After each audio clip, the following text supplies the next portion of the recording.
গুসা আমি তোমাদেরকে পাকড়াও করতে আমি চাই গজব দিতে, আমি চাই আযাব দিতে, আমি চাই তোমাদেরকে বিপদ দিতে, কিন্তু দেই না।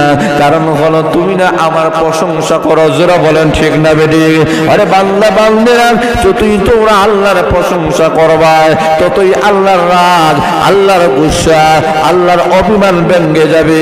ওই বান্দার সাথে আল্লাহর একটা সম্পর্ক তৈরি হবে। জোরে জোরে বলেন ঠিক না বেঠিক? এক নম্বর তাসবিহ, এক নম্বর কথা বলেন কি? আরো জোরে বলেন। দুই নম্বর হলো আল্লাহর প্রশংসা। কার প্রশংসা? জোরে বলে না কার? আমরা যতটুকু না মানুষের প্রশংসা করি, এতটুকু আল্লাহর প্রশংসা করতে আমরা রাজি নাই। জোরে বলেন ঠিক না বেঠিক? মানুষকে কতই কুসামতি করি, কতই কুসামতি, কত কিছুই আমরা লকব দেই, এতটুকু যে আল্লাহকে দেওয়া যায়। আল্লাহকে যে গভীর রাত্রিতে আপনি উঠেন, আল্লাহ কোরআনের মধ্যে বলেছেন আপনি রাতের অর্ধেক অংশে উঠে আল্লাহর কাছে কান্নাকাটি করে। কার কাছে? আরো জোরে বলেন, আরো জোরে বলেন।